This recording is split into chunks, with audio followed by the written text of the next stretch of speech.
naye wakera ku machana naga ati kati oli lubuto. How did you feel like, you know? Awuli angalo wetu chenjawulo ekize mu bulamu. And those first kicks. Awuli angola mu bwanjawulo. At first I was a bit scared. Why? I was a bit scared, of course, at first.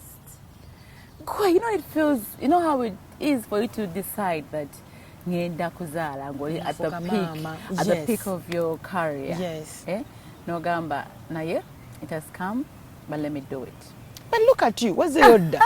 Chicho misses. That was, Chicho misses. There is nothing. I didn't do it. Okomyewo nga bwali like olinga atavanga oko aleka toina ne bebe walwa kuita mama. Yes, that is dawe kati muoli tenebaliza mukama oshitegeera tenebaliza mukama nti amose mother, you know. Nti ina omuntu gwena ko obuvunanyizibwa ogate mukwata ku mwana wange mwana wange aliwa ali akabyo mwana wange n'olagira abiwono olina gwoita sawa yonna nga talina kuwa excuse nze mbikola nekuba essimu mwana wange omukulu mugamba Hamlin oli wantini yitawo nkwetaaga waka ku Sunday saabwezi n'abaawo na program ndala mama njogedda walwayogera omulala. Of course no. Yeah. Nate kusoga mukwano gona gamba Ruth nyizo obutasobola weekend nayo omukolo nayo no mwana wo kubunanyizibwa bwe Katonda we okunsi. Yeah, that is true. Karole Kasita toyogeranga kintu kyojja kwejjusa luvanyuma eri mwana toyatulanga bubi. Oh yeah. Oyatula birungi byerere. They tell me whisper in his ears omugambe ebintu ebirungi omugambe china okuba mu nsimu. No, I do that every day, and they told me that babies are a blessing. You know what, baby, I want to buy you this. Yes. Trust me, you're going to work and come back with a bag full of money. You know? Baby Emboozi ngekwatagana wadde temumanyi buli omukyayogera. It's the best feeling, Ruth. It is the best feeling. Obanga wenayo omuntu akunyiziza. Beats nze never waka like my helps. Ne bakunyiza Look at your boy noga akaira babano. No komunyiza akaira babano. Katono lwachakola wadi. It might as though he's going to reply. Nakudamu nosebo. Nakudamu. Noyagala okweba kanajja nakusuna amaaso n'agabikula tanaba, but now mine wali is I can olumu ne baka naye wente mbulidi kati nabeera nonga nange kati nensumagira nga bwetunyumya balasuna nakola like nakangamo like omuddeko tofaako nanga tofa natulika n'akaaba awange takaaba akola koze kati omwana akuze kusa n'ogamba wendo oli wano mukama akwadde omukisa kwanga takaaba omwana akaaba atama. Oh yeah. Nobera stressed. They told me my boy is the most peaceful boy. Mukama yampa omwana ali very peaceful, ali very happy, I think it's like the mom. Alinganze exactly. Tali nidi katolaba I've come here mulese ewaka. I won't get phone calls ata omwana ye chance aganyo kuyonke nywanto. No yo nywanto yo ajiganye for some time, but now he's speak was narawo jimu introducing aji mtaddeko like 3 months agenda ku 4 when jitandise. So but ali achadi a bit I don't want, but I know he will pick up with time. Sabotoleza na kulega asireze yajaddiyo nkoja direga abana abalenzi bayonke bere you girl toya wedi lyetagisa kulega wakwa nekaza mweka nenda tilyetagisa ye trust me ajaddiyo kalijja kugenda mukalega abana abalenzi bayonke bere mama bwo mwana chovolaba tine waba akuze ngafuse musajja mukulu era ebbere kintu kye obamuto nayagala ebbere njakoma kafaananyi wano ng'oli lubuto tawuliranga ko nti waliwo ebyenjawulo byolina okuleka because you're pregnant birimu byewerekerezanga. The rain, is that a blessing or what? When I was pregnant, I found myself mukama yanyamba sarala era nebaza even I think my sons teyandwaza teyankola ki, so I felt like I was a normal okuja kwanti my body yali egezemu, but I still felt as light as I've always been. Energy yaliyo nze natanga lumu kuba mbuno you see on stage no sanga nto biyimbi yavudde mu stage nagwayo wansi kati natanga butinti no nange nyinza okola ki okuyitamu banga scenario some artist I won't mention the name who lost her baby at 8 months. ngate yali amwana akuze atuka 8 months omanyi oba muvudde wala okitegedde kati 8 months she lost her baby kana naberanga nkirowooza nku nengamba oh my god mukama ntaasa we need the money but I can't imagine nestegeza wali ready for the child kongo laba wali omwagala kana mulabako love na nyingi so you are ready. I love babies, that's one, and plus I'm a real lover. I'm not a person who pretends. Because if I kept the baby, it meant I actually wanted the baby. I was not doing it for anybody, I was doing it for me. I loved it, I wanted to do it, I was excited about it, I wanted it. Nga sibi agamba nti oba nkikolera muntu yenna, not even my man. Tabayo ngaloza nakimukolera. Yes, I did it for me. Yeah, yadifunamu. But nakyekolera me and my baby. Oyo nakera nkumacha. Mutubani wange nagalira mukugulu. Nga sijja kukola. Era nga boss mukola mugamba omanyi. Nga yakusimbye. Ngaganiddewo. Olusi namanya ku massage nga onaava. Ngaganiddewo juka nkola morning show. Nameddewo. Nagalira mukugulu nga kale boss tusigaye tutuule. Oh, so my boy, it's like he was not even in there. The only time I felt him was when he was playing with me, maybe. He knows how to kick. We play hello, That's the only time that I know that I felt like, King, please, it's time for you to come out, was my labor. Yeah, whoa. I will take a number, King, and no, you know, I don't know, we've been friends for a long time. 3 days. Oh dear. Yes, 3 days in labor. I natuka ku point nasimba in one place. Nengo omusawa nimba nti bisa mwana oyo atamba nemugamba excuse me, I can see him. Abera bagumya. Bimanyi. Kati gangu ali prime gravida bakulimba bingi. Oh god, they're trying to make you like he's there. Nemugamba namoyo boy no busume. Bwe omunyigira. Nemugamba please don't name, I can see him. Oh, baby. But we're almost sky over such. I want to one thing at Tavawa in one place for hours. Nemugamba King move nenka bane tusaba natambula nanywa bichagwe 3 days. The only bad thing about labor, Chen's joke is that you cannot even doze. You can't. Can't imagine 3 days of yes. Obanga yade mulumberwa chairman. Ngateli kwebaka. No kaba. No sirikam. No kaba. No tambulane. That's the twakomera actually. Kubanga nako esatu nyingi. Era doctor ngema nagama I've never seen anybody who goes through labor for 3 days. After we had gone through all that, because I remember my friends, Bangamba Karole, no matter what happens, you have to push. Given you're a musician, given you know kudaku stage, when you have to do this, Karole, you have to push. Next week, Kayangamba Karole, you have to push. Katinga, whenever you hear that voice, I'm Ngamba Karole, you have to push. Yanga King agatoja kumpushinga ebyo. Atengo ne walo yangamba ate muna abalenzi bamanyo gana okwesindika nabera in one place ne yematira King kye yankola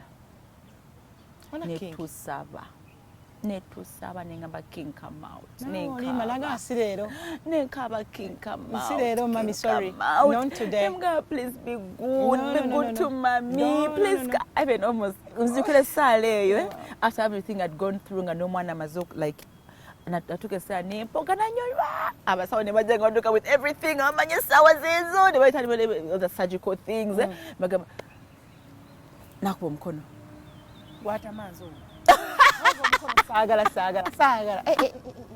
nakuba omukono wati nagamba guteka ewe kalumula kuba omukono analinda analisira abagobereri bose nakuba omukono wati na kati ne bafuluma like ngabalinga abagenze okwogeramu with my family nga simanyi because nazo nalindi mu anga simanyi kigenda mu maaso sister wange yakoma wakaaba yakoma wakaaba nemugamba what's strong na when they try to be strong for me nangamba Karole doctor sazeewo tukole ki omwana tu kwangu mwana akowa omwana akoye nawe okoye you've been here for 3 days okoye won't be olwako pitosini buli kimu bakikoze bali bankoze buli kimu musange nagamba Karole omwana akoye ate nawe okoye balina omujjamu so it was an emergency C-section naye nakaba everyone in the hospital was crying they made phone calls like whole family was crying because like they kept praying for us like I hope you guys are okay I hope you guys kati nga batusabira aye nga manyi anytime nichigana bodna let me hope towulira busungu like toyizo ganya asijja kuddamu kuzaala omwana yanuma nnyo no actually this time is yangamba Karole mugumu omwana yanuma ninga I was like this strong woman I'm strong and tabla ninga numa nekola muka netula yes everyone tells me that yeah so natuka nsa netuka nimani nyumya muko kumbozi sama tugara tudane natuka sela nga cannot sit anywhere yes ovalinga I cannot sit ngampira ndi awo what but it was a nice experience I thank God addako oja muzala bulungi addako queen ajja tolo king addako queen I don't think nginakuza but I don't think it will be anytime soon I doubt like take your time yeah I'll take my time atosa kuzala mwana omu I don't know atosa kuzala mwana omu ekyo chukugamba sikusaba na kusaba we don't know ko mwana Karole we don't know agenda kuzanya na wani just imagine senga bakuzala weka wali badde wote no my sisters have kids aina ajja kwande mukazini bwe gotolina abaganda bo bayina baganda bange just imagine senga bakuzala weka ngo ino genda ofune abaganda ba mama wo bobozanya nabo selfish it's not being selfish anyway we shall see about that like we didn't plan for king let me see how the other one comes also oh I don't know about that ani achimenti ndi star wange fefe bosi barage mwagala ansabi sengeja kwatamu ebintu bya bikwata mpola olabye danka mommy's boy I don't know why you're mentioning names here tongama ndi again kati no ola gambozeko in this life I don't know I think it's not easy how our lives are done like normal limelight like everything in your life is supposed to come out in the light. In light, yeah. All the more there are things we cannot talk about in real life. Like your real life is so kujogerako. Yeah, like your life is too deep and nobody can understand. Yes. Like people will mention names and say that. Ninga gwa mazima go manye. Oh, Malala no. Karole majola. Abana twatuko mukamugambo nga mufu. No, even watch it. Even nakalocha totomoka. Nakalocha totomoka. Nkutegedde tuli wafudda bana go twalonda si yayita nakatocha totomoka osegedde nakatero cha sala kigambo nakatocha sala kigambo okitegedde kati kutubulisa kati like how for you have your babies you have your father we don't know tata bana ntummanyi mwani kacha sensuwa amade simumanyi nikati mutegedde musanyi wa katemba olimba yes tuzanyanga naye mu theater honorables ye Tom Sange akola ku Star FM now I go back and yes munonyezeko obambi kati asirike tosala kuvano nganze kwadde bwino wange n'otompa wo wange mumazeyo wanika ombwat oh god I cannot see kansirike kubanga I almost said nene nensirika yoyo mwami wange oyo mwesalya ko mwita CBS as in Charles Bwanika sensua bambi mutumireko oyinza ogamba interview yange bwanika nankwagadde nnyo bale kunjagala n'okungumiikiriza kuba siri mwangu bale kunja tuzaala aba we have 2 kids no tuzaala nze naye tuzaala babiri theatre tugenda banongosa bulongosa yabaka baby abakulongosa nayingira naye wali mu room nze ngenda okudda enguli nga ye yamaze n'okusimba dde nnywanto tuzaala babiri tucheckinga in aba kati mu butuufu guno omwezi nagwo nkuwadde mwami bwanika child sensor kubanga naawe oli maama ozaala kubanga nange nzaala naawe so guno mwezi tugabane babiri ozogamba interview yange nzakubuuza ebibuuzo oh my god that is a very sweet message sweet Karole Kasita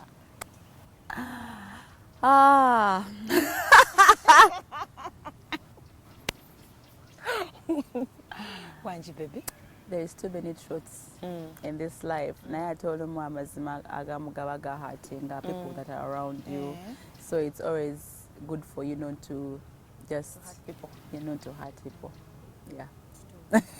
and I respect you respect there's too many people around me around that if I said some things they would end up being hurt kituufu and kiba kirungi nnyo okuba mukama nga kuba mwoyo w'amagezi oyo n'omanya nti toyagala kuhatinga abantu balala aliwo abalala tafaayo oba kikuluma nze nkyogedde kugamba oliye nga tayagala kumanya nayogera kuba model mama manyi mama agenda okuba omulembe ogenda okubeera ani saagala ojjeko ove ku main agasigale ku main street sigala ku main amanyi abantu abalowooza towozaala olina kufuukawo ng'oli mugoyo nagalaale nti osigale ng'oli Karole yennyini oli gwe tumanyi Karole Kasita but music ani amukukolera azali okuwandiikira I use different writers because industry erimu abalina talent bangi nnyo so I use different writers olumu I work with Mudra Kuvada olumu I work with Ratigan olumu I work with Shina Skies olumu Dr. Brain olumu Brian Ways olumu oluyimba ndusanga Rwakabini Ndugula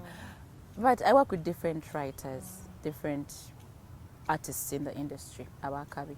So do you think tujakalako ku machalo munga king tumulako mu videos zo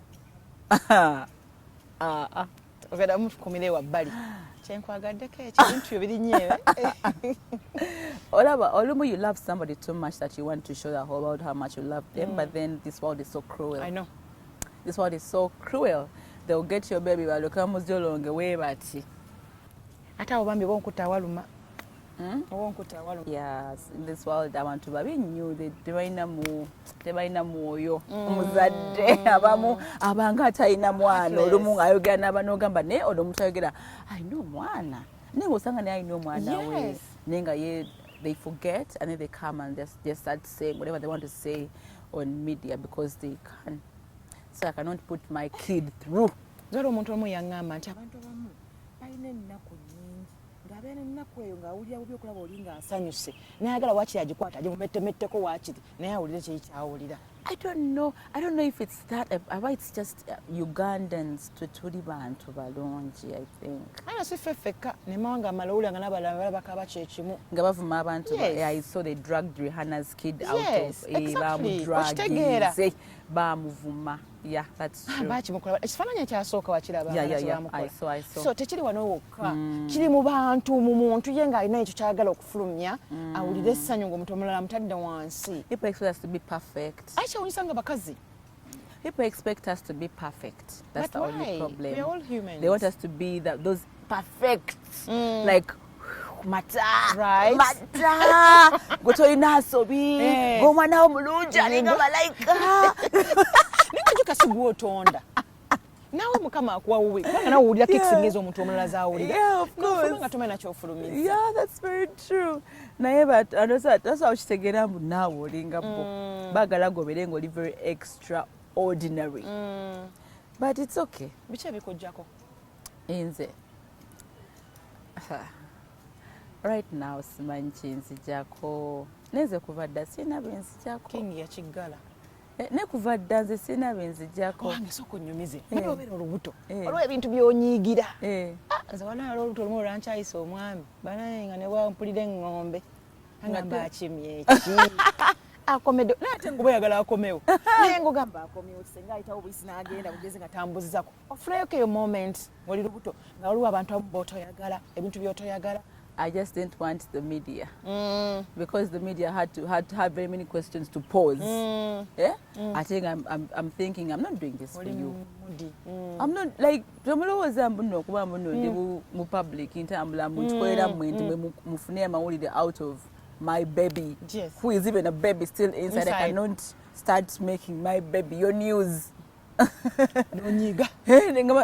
Sagala kunda ababuzanga. I can't imagine the button like a good information. Kati waliko olumu yalafunye chance nga nkutecheka mudi nungi nanga manja kujoka exclusive kali very exclusive ngina kusetting abunjika setup bulungi onyumizeko how you feel nemugamba yeah it's okay let's do it na kubina setting nganedede nentukawo nampeleza muntu mulala ate yenga tazinenga bikimu kidinga bweki kati ha ne switching ate mutazibawo Nemuga ate kati ngwe sinika nina jana abantu abalala because bafunye chance yokwogera ko nange. Nemuga I'm not talking to anybody. Ngabona bazi camera basi coachings. I'm not talking to anybody. Karo tuvudde wala lelele setere. Sagala mmanya. I'm not talking to anyone please. Mwana wangaganya. Hata excuse hizo. Wale wagabana mwana akula chenyanja kiramba. Bana omwana yotagala kukola kino. Badango nusala gena omwana. Awe tulira fa abazadde. I used to do that. Never Karo, please. Never transport. I can give you back your transport. How much? Where was the I'm sorry, but I will not be doing it. At all. Na sendi ko muntu omulacho kano inaja n'abantu kinga wononga mam current talk to you like how you talked. Yes. Nintuka wano when a press conference number. Ngana toliwo nga watu basinisa omuntu akwatire ebintu nga nawe toliwo nate ngoluso nzo kwa wakiza because Bruce atona aleta omuntu omulala tatalese Richard nuka na who is this ne chemistry taliwo oli mukazi oli mudi mukazi watoli lubuto obadde abantu Bruce ajja kukitegera kyoyitamu akoleza musajja you get tegedde nezivako ne magamba sajikola wakola neze do you know me in my stubbornness and I'm very principled, by the way. Very principled. Those who know me. Natuka ne magamo do it. Netamba nengenda. I gave them back their transport. We don't know how much was it from your station. Wow. Yeah. Wow. I like. Nengenda nga sijiba wadde. No sunde botolio. No ge no kole ebintu byo. So how did you know tikakati ndabika labor pains zitandise? I felt it. Like, of course, I was really like, ooh, pain was you. Actually, me, I had labor pains for like, I had like those the cramps for like 2 weeks. Amakato. Nenga doctor ngamba no, Charlie. Nanga ngamba I think Charlie. Naje nawira bro. No manya. Bebio. Akakesi kaliwa tugende. Ate ukajokola muka. Aweleka. Wabawa movie. Take a mock music while let me twerk. No, let me tell you. When I told you it's about my labor. 2 weeks to like ngaduku pizala umwezi okusema 9 months ngamba my whole team. Okay, so guys are fenda. Mpulira. Era olanga labor pains zija pack the suitcase, pack the speaker, yeah. Everybody dancers, everybody to lumbe. That's how I imagined it. I did not call anybody. I did not call anybody. Nobody knew. Welcome to my club. They can speak about Kasabola. Nanenga ula zinazocha bawulya kimu kyonna njanga kikuzitowerera. Omanyi gwe omwana. Ana ino tuwe ekitiibwa banna. Oh my dear. Twaki mama we n'okufukamira ng'omubuuza. I love her. Era naye yategera yangamba ndoza katokitegedde ndoza katokimanyi. Okuzaalako n'otegeera obulungi bwa mami. No, but I've always loved my mom. Naye bw'omala okuzaala omwagala nnyo, but me I've always loved my mom so much because yatukuza single-handedly. So I saw what she went through to okutukuza. So I cannot say mbungina kumwagala nkuzi because nzadde. No. Oh my God, my mom. Oh my God. Nakukiza noyingira ebidongo. Yeah. You know me, I've talked to fellow artists and friends and I've heard their stories. oyina gamba mbunze we didn't have money mami wange nasindikibwa anti wange nambonyabonya omanze mami wange tayina sente netugenda netukola like the stories you hear about like from your friends bwoziwulira and then you reflect back on how your mom brought you up, then you learn to appreciate. Exactly. Your mother. Oh my God, no. My mother, she would flex to make sure buli kimu kyewetaaga. Yali mukazi no mugaga by the way. Ng'akola ki? Yali akola mu Bank of Uganda naye nga Bank of Uganda are serving yes 70 kulongoosa nese olawula okola mu banka mwakingamba era naye yeebaza because before her dad passed on esooka n'amufunira omulimu omulungi so ye kyebaliza mukama and she was a very humble lady like you see me that ne mu banka yakola mpaka wa retirees okitegere paka retiring she's there all these years mu bank yeah natukuza netubeera abaana nga buli kyeweetaaga Ruth nga you see her toiling nga buli kyeweetaaga mami njagala nga toya bata mami njagala kati bata zavuddeko ziwulika njagala mokasini njagala this nga mwali baana abatalina abeepanka si kwepanka bata njagala mokasini and of course abaana mubeera mwepanka listen. Some of our parents, they'll take you to a school, let me say a big school. Yes. Because agalobeni abana that school like obengo kwira mwe kati wotuka mama abana ebere mbera ze muberamu nawe no sewozo oyagala Ruth sijja kulimba no banga tusijova oyagala oberenga oyagala wenyigo berenga banno gwe what are you talking about njagala mokasini okola balize bambala mami banakuzana kusebe bambala mokasini mukazi watu nabefunintirizamu akasala kange kandi mami naziteekawo n'oyo omukyala agwala kati myawo nonsembu no me I've grown to love my mom because I've given birth the way I saw her engage yatukuzamu abaana amwala gwali muweka 3 girls and one boy so kati matuka ngisane mukoleranga kola mugera mu Bank of Uganda muyambako okuteleza ebintu of course nga of course ne waka yabanga akeda kumacha na sika chapatis agende ku banka asobole ozitunda ozitegera so you would wake up ne mukola naye no gama mami kati nkankande gwe nga wosika things like that yeah so because she yatukuza like this so we grew up with real natural love Karole Kasita nti abaana bangi ayinza okuba mama we nga hustlinga naye nga ye takiraba ng'ekyamaanyi nga mugongo gwe tekimulimu takiraba mukama mwebaze okwanti yakuwa ne mama mukama amwebaze okumuwa abaana abategeera balaba ennaku ya mama gy'ayitamu of course ne bakitegeera nti mama waffe alwanya otubeezaawo tulina okukozesa kyatuwadde kati. It's really important. To love her back. It's really important. I know some kids don't say it. Now, man, I was that mommy. Hey. Mommy wanja. I was that domchala mamulala nnyo kwetumu. Kutebeza omuntu akuzo katebeza kinga kukulidde munda nga buli kimu akirina. Okuva ku nviiri paka ku bwala.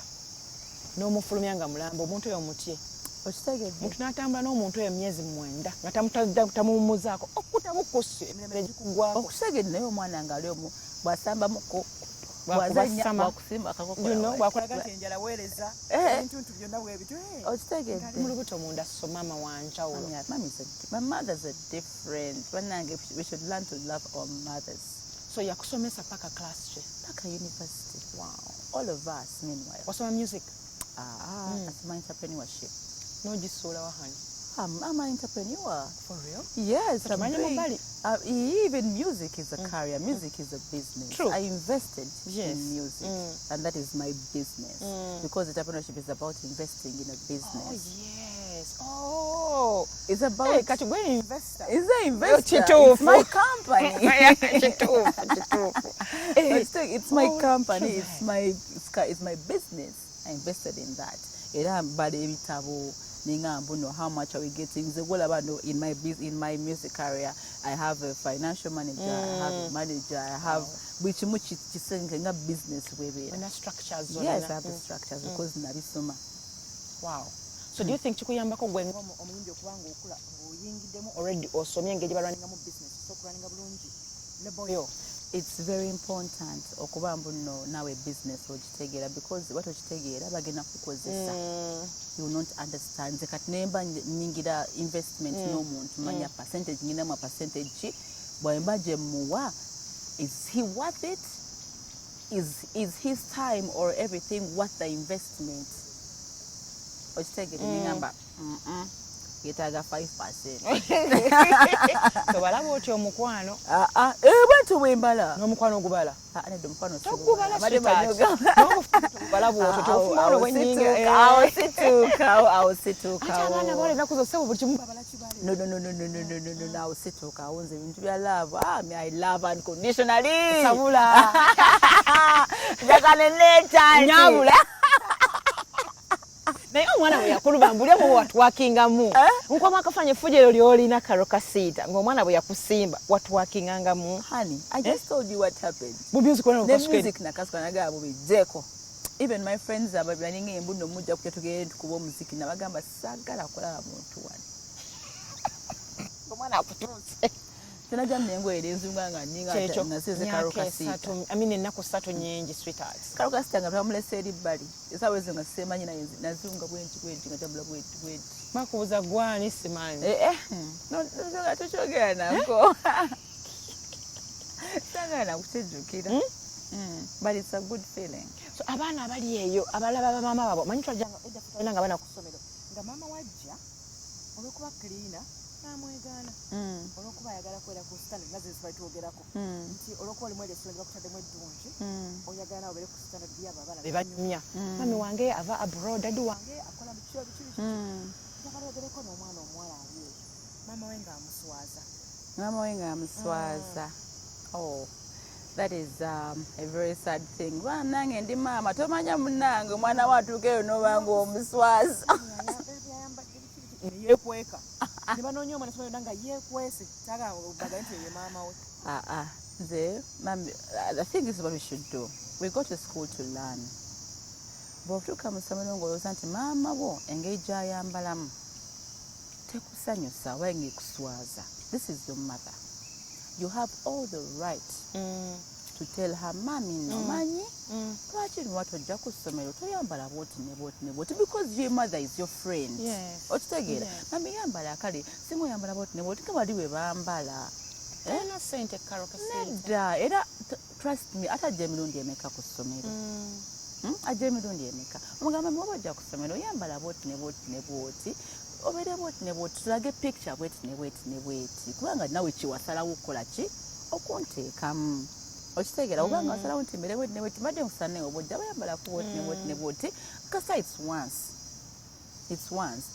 Toyinza kwegana maama wo bwekiba kale nga kigaanye which it cannot nga bwakwagala noteeka mu ssomero eddungi nga bwakwagala nakwagala nga bweyerekeza so okwerekeza nembeera bwa mikwano naye n'ayambala bw'atyo kubanga it's only bavisitinga how many times in a term once.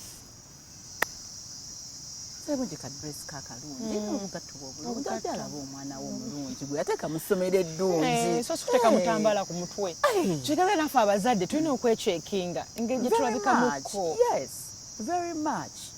Wachotuuka ku extra y'omwana wo okuba nti asobola n'ogamba nti I know some of us are bad kids. We want to be kye tutali kitalo. Yes. Tulaga kweraba kitalo nnyo naye era kyozaala okikola ki bagamba okiwondera. Kyozaala okiwongerera bw'abanga omwana wo bw'atyo bw'ali your friends keep up.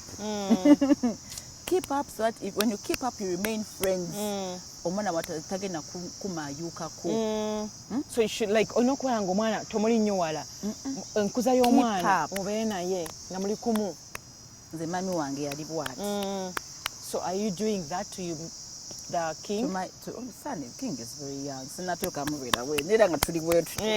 Omulaba nti so now tubeera tukyali sawa ya poti ye inokola bwetu bafuka mu ngoye. Omutu training mpola nga mutandika. It's a training. Nze tukesera mami wange ngasooka okungamba go to campus and pay your tuition.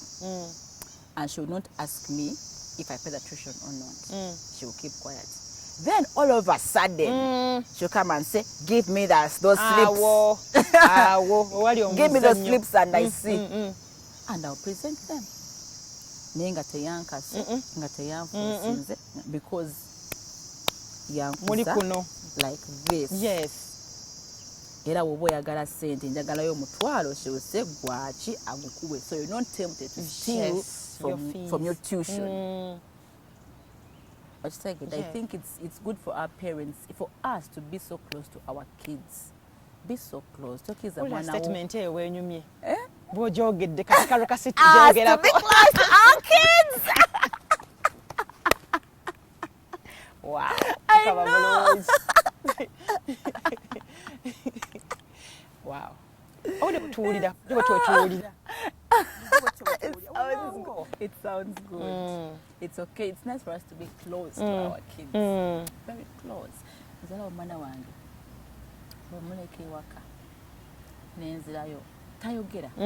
But his mood will show you how they've been treating him. Omuntu golese waka. Era omugamba King, oh. Buju. And he will reply, oh. If he's sad, he will be sad. It means maybe something is not right. If he has not been happy, because of yes. We should study. We should study our kids. Some of us, I'm a mother, my new mother, I don't know, because me, I look at my kid together, but something is not right.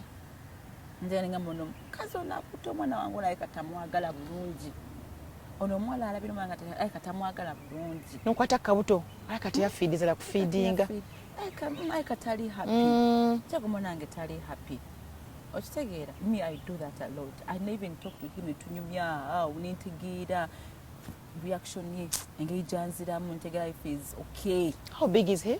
He's 3 months only. Naye kati mutandise okubanga mwetegeera very much. Of which bang I'm so close to your baby, again, that is okay. I'm the mother. It's okay for him to get so used to me because I am the mother. King of someone younger baby chi. Like are they active? Are they baby? Are they vibrant? Are they very vibrant? Are they very active? Yet very peaceful. He's not a crybaby. I think he's a mature boy. Oh, so lunkulu ndala. Mature. He would know that.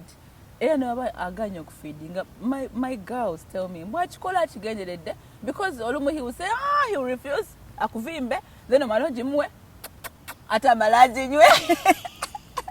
Ekirenze ekyo. Sebongagani. Olumu akuvimba munagamba nakula otomutwe. Amumanyi omubanda wa Kabaka.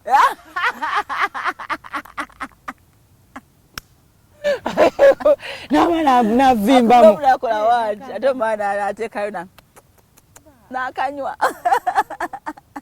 So what omulenzi onaye bwaba akola sokuba omubali. Yeah. It's okay for him to be whatever he wants to be in this life because nobody has the formula. Because even my mom didn't know I would grow out to be somebody like this. So saying yala galambere accountant. Yanemera ko nyo na mala okusoma campus nanga ne yongere yongene nkole CPA like nyeze bitabo nkola accounting. Plan yali yakuyinza UCB bank. I think it was her plan. But yala kola Bank of Uganda. Bank of Uganda. Yeah. But she yanemera ko nyo but me I was tired. But there's na ko okusoma ku senior 4. Benadda kokola nabikola kumaliriza amenti maliriza embimutira olwamala digino musima awu nabera happy nyo ngaga tugeze celebrate nga manyi kati bwa utawe celebrate ngomanyi ndi mola mugeze kati celebrate Muga digino yiyo ngeze mubali bane temutana kunta wanyaze you know that kind of mood because nalikawala kageze yayagala mbere nene mga mami no I went to campus and live band because there was my sister yali yakola BBA that's business ku administration ku university my big sister katinafuna omulimu ku forestry national forestry nayenga byangamba she's earning is it 500 a month naye yali because she was yali atandika butandisi nenga that money she uses for transport okulya emmere ze sente zakola ki zaafuna ng'omusaala gwe okitegedde kyokka nze nenfuna omulimu mu bandi at first bayampa emitwalo 3 nga nakamala kampasi nenga every ngenze mu rehearsal allowance ngenze ku show allowance bakwambaza kwambala bakuwa omusaala n'ofuna 3 agataliko kugamba kyonna kikyo ngamba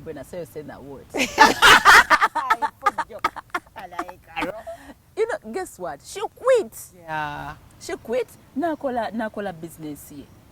Yalabanga. So young sister is inspiring. Big sister. Yes. I'm getting my money clean. Atenga bonyumirwa. Atenga byenkola. You know. Ochitegedde nagamba ni what nina imbo nabo nachi. And then her love was in yali. She's a stylist. So natanika her boutique. In a boutique one day, she's selling her clothes and her business is going well.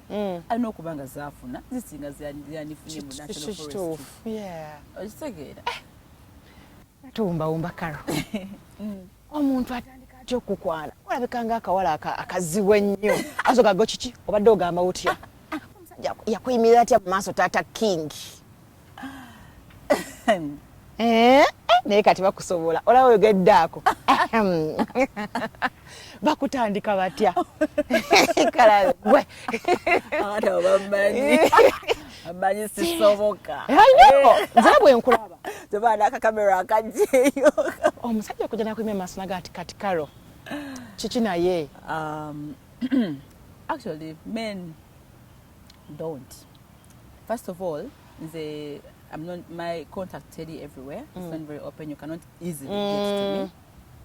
And then even when you get to me, I'll not give you time. I'm not the kind who will give you time. I take long to give time. Na era aba mega sip. Was he your friend? Kwanga mukwano gwe yayinza okukubba ekimoni. Only a friend. Era my babe is my best friend. Onzikiriza. My babe is my best friend. Is my bestie.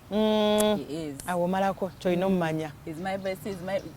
I have that kind of person who I can talk to, and they can talk to me. I think what you know kubeera. Ngikinuba. But I can talk to Nengamba, you know what, honey, this.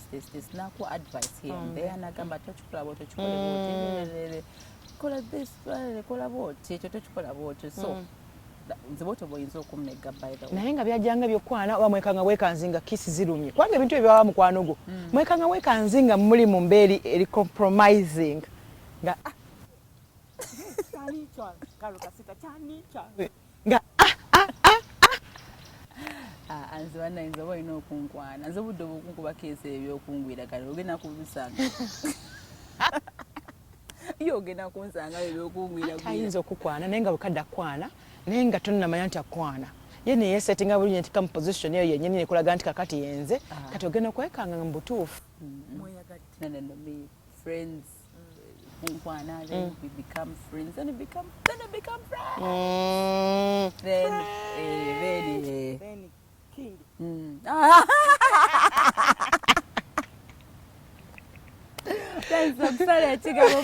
ntandise okutakomoka omugambo omulala sweetheart so gatuwumbawumba oba kakiboolekera abakyala emyaka gyo abakyala bagambe ki abakyala just live life. Don't try to be like anybody. Don't try to be like me. Nange nebizibu byange bingi sobera nogoma I'm going to be like Karo, my dear. Tamainchiyeno watokota yakada kaido watokota chi ona basesamu awutebabulawo of course so don't try to be live a life and be like I want to be like Karo. Just try to be a better person. Make sure gwe bwokula lero choli lero si choli encha. Make sure choli encha kisinga kyobadde jjo. Just be a better version of yourself. Okay. Yeah. Kakati kano kange nkabuza okusinza ku bantu betulowooza nti bakuba yo music bwatu abantu asinga balowooza nti bakozesa ebiragalalagala. Do you? No. Tewali sweetheart nalabe naye antu bagamba abaana abagenda mu eyo style ya music ayina okuba nga sooka n'agendako ewa chairman kulumbe vibe ekutte bitya. But thank you so much for your time, Karole. You're welcome. Njagala okuba muzadde nganze muzadde munno bana 7 muzayo 6. Oyina 7? Iye, wiki number. So beautiful like that. Kale kacyoya chako kyekibeera. Come on. Aba mubeere bulungi. Bye.